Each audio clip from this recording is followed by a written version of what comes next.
Hey everyone, it's Mario here. Today we're diving into the top 5 places you absolutely must visit in Brussels. Trust me, you don't want to miss these spots. From stunning architecture to quirky landmarks and delicious food, Brussels has something for everyone. We'll be exploring the heart of the city, uncovering hidden gems, and giving you all the insider tips you need to make the most of your trip. And hey, if you enjoy the content, please give a like to the video and subscribe to the channel. Let's get started. Alright, first up we're kicking things off at the Grand Place, the beating heart of Brussels. And let me tell you, this place is an absolute stunner. As soon as you step into this square, you're greeted by these magnificent buildings that just scream history and grandeur. We're talking intricately carved facades, gold accents gleaming in the sunlight, and a vibe that just transports you back in time. Seriously, you'll feel like you've wandered onto a movie set. The Grand Place is actually a UNESCO World Heritage Site, and for good reason. It's surrounded by these opulent guild halls, each one more impressive than the last. Back in the day, these were like the headquarters for different trades and crafts. You can just imagine the merchants and artisans bustling about, striking deals and creating masterpieces. And right in the middle of it all stands the majestic City Hall, a true masterpiece of Gothic architecture. I mean, look at those towering spires, the intricate details, it's like something out of a fairy tale. Take your time to really soak it all in, grab a coffee at one of the charming cafes lining the square and just enjoy the ambiance. Now I know what you're thinking, Mario, this place sounds amazing. But is it always this crowded? And the answer is, well, yeah, pretty much. The Grand Place is a popular spot, and for good reason. But trust me, it's worth braving the crowds. My tip? Come early in the morning or later in the evening to avoid the biggest rush. You'll get to enjoy the magic of the square with a little more breathing room. And hey, even if you do find yourself surrounded by fellow travelers, just embrace the energy. It's all part of the experience. So there you have it, the Grand Place, a must-visit destination in the heart of Brussels. Whether you're a history buff, an architecture enthusiast, or just looking for a picturesque spot to soak up the city vibes, this place has got you covered. Next stop, we're blasting off to the future, well, sort of. Get ready to be amazed by the Atomium, one of the most unique and iconic landmarks in Brussels. Now this isn't your average building, folks. Picture this, a giant iron crystal, magnified 165 billion times. Yeah, you heard that right. It's like something straight out of a science fiction movie. And it's pretty darn impressive in person. The Atomium was actually built back in 1958 for the Brussels World's Fair, and it was supposed to be a temporary exhibit. But guess what? The people loved it so much, they decided to keep it around.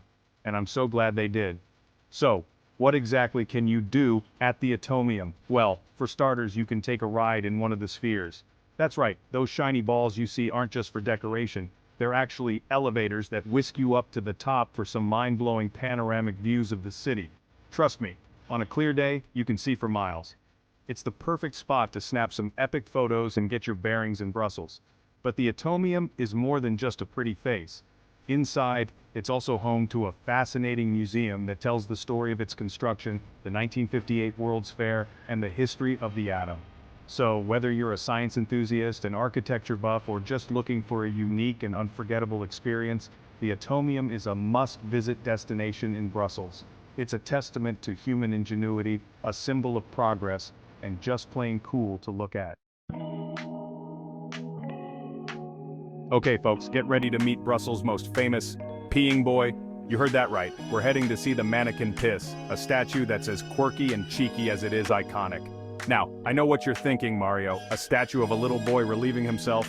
Seriously? But trust me, there's more to this little guy than meets the eye. He's been a symbol of Brussels for centuries, and he's got a whole lot of history and legends swirling around him. Nobody knows for sure how the Mannequin Pis came to be, but that hasn't stopped people from coming up with some pretty creative stories. One legend says he's a local hero who saved the city from a fire by, well, you know. Another tale claims he's a mischievous boy who got caught short while playing a prank. Whatever the truth may be, the Mannequin Pis has captured the hearts and funny bones of locals and visitors alike. And here's the thing, this little guy isn't just content with standing there in his birthday suit. Oh no, the Mannequin Pis is a fashion icon. Throughout the year, he's dressed up in hundreds of different costumes, from Santa Claus to a samurai warrior to even famous musicians. They have a whole wardrobe for him, and it's quite the sight to see. Now, I'll be honest, the Mannequin Pis is pretty small, especially considering all the hype. But don't let his size fool you, this little guy is a big deal. He attracts crowds from all over the world, all eager to snap a photo with the famous peeing boy. So there you have it, the Mannequin Pis, a small statue with a big personality. Alright folks, get ready to feel like royalty because we're about to step inside the Royal Palace of Brussels. Now this isn't just any palace, it's the official residence of the King and Queen of Belgium. Okay, I know what you're thinking, Mario. Do they actually live there? Well, the truth is they don't live here full-time. They mostly use it for official events, ceremonies, and to receive important guests. But hey, that doesn't make it any less grand or impressive. Trust me, this place is fit for a king, or a queen, or even a travel vlogger like myself. As you approach the palace, the first thing you'll notice is its sheer size. It's massive. The facade stretches on forever with these elegant columns, intricate carvings, and gleaming windows that seem to beckon you closer. And just wait until you see the gardens. They're absolutely stunning, especially during the spring and summer months when the flowers are in full bloom. It's the perfect place to take a stroll, enjoy the fresh air, and pretend you're a member of the royal family for a day. Now, the interior of the palace is just as impressive as the exterior. Think opulent chandeliers, plush carpets, and priceless works of art adorning the walls. It's like stepping back in time to a bygone era of luxury and grandeur. One of the highlights of the palace is the throne room. This is where the king and queen receive their guests for official ceremonies, and it's every bit as regal as you'd imagine.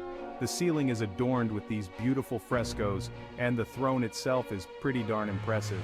You can almost hear the echoes of history whispering through the halls. So there you have it, the Royal Palace of Brussels, a glimpse into the world of Belgian royalty.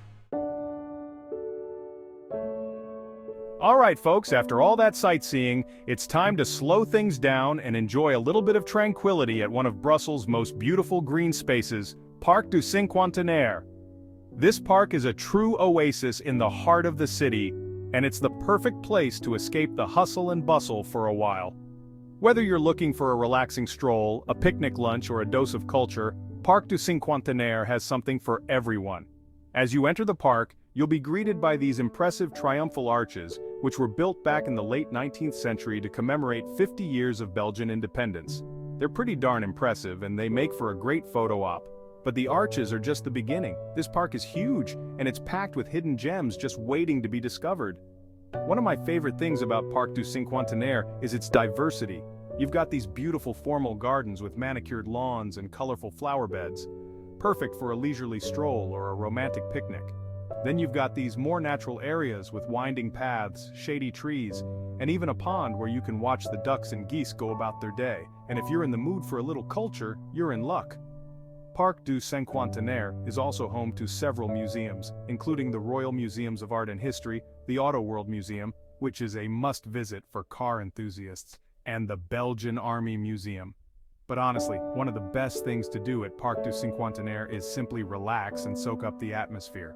Find a bench under a shady tree, lay out a blanket on the grass, and just enjoy the peace and quiet. So there you have it, Parc du Cinquantenaire, a green oasis in the heart of Brussels. Thanks for watching, everyone. I hope you enjoyed our whirlwind tour of Brussels. From the stunning Grand Place to the quirky Mannequin Pis and the tranquil Parc du Cinquantenaire, this city has something to offer every kind of traveler. Remember, this is just a taste of what Brussels has in store. There are countless other amazing places to discover, from hidden alleyways to world-class museums and delicious restaurants. So what are you waiting for? Start planning your Brussels adventure today. Don't forget to like the video and subscribe to the channel for more travel tips and adventures. See you next time.